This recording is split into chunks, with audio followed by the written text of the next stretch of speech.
Bonjour Jean-Paul Betbez. Bonjour. Dans 15 mois, les élections aux États-Unis, Trump ou Biden?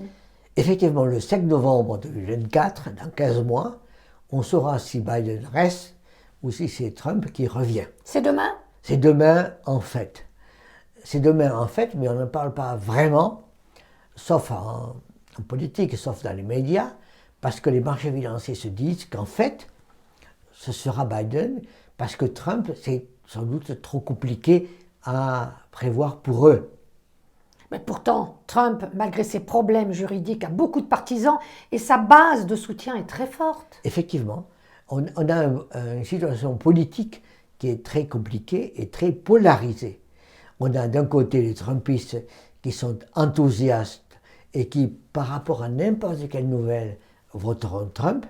Et par rapport à ça, on a des Bidenistes, si l'on peut dire, qui sont là et qui sont plus modérés et qui s'expriment moins, mais qui pourront rester et qui resteraient aussi. Donc on a une polarisation en quelque sorte médiatique qui apparaît entre Trump et Biden. Et du point de vue économique, en fait, on a le sentiment que c'est Biden qui tient parce que l'économie tient. Oui, c'est ça. Avec Biden, l'économie est meilleure. Or, c'est capital chez les Américains. C'est effectivement capital chez les Américains, avec une situation économique marquée par le chômage qui est extrêmement positive, avec un taux de chômage qui est de l'ordre de 3,8%, qui est extrêmement faible par rapport aux États-Unis, avec des embauches, avec des augmentations de salaire, avec toute une série d'éléments qui pourraient en quelque sorte consolider la base économique générale du pays, avec à côté de ça une inflation qui se réduit, et donc si on regarde l'emploi, ça va, si on regarde l'inflation, ça s'améliore, et donc si on regarde l'économie, qui est normalement très importante pour les États-Unis, ça devrait être Biden. Mais on a en face une base trumpiste qui est extrêmement forte et extrêmement vocale. Vous vous rendez compte, si c'est Trump qui gagne, la géopolitique sera complètement transformée, la guerre en Ukraine beaucoup plus compliquée pour les Ukrainiens? Oui, mais ces éléments-là ne sont pas pris en compte par les marchés financiers aujourd'hui. Parce que les marchés financiers se disent, au fond, que Biden reviendra et qu'ils prennent en considération les effets géopolitiques de Trump.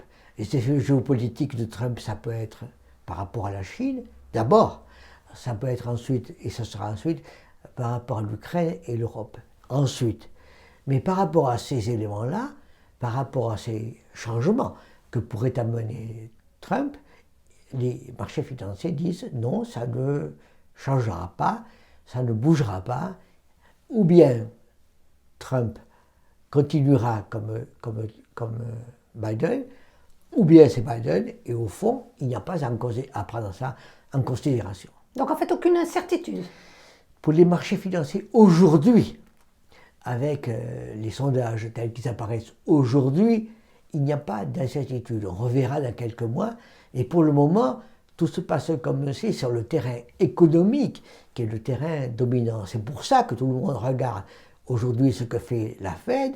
Aujourd'hui, regarde les taux d'intérêt qui montent. Aujourd'hui, les taux d'intérêt qui pourraient se stabiliser.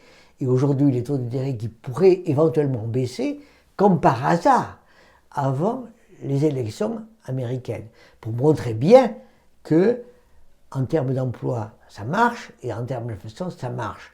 Donc on a le sentiment que du point de vue économique et financier, au fond, Biden réussit. Au point de vue politique, c'est plus ouvert et plus incertain, mais c'est politique.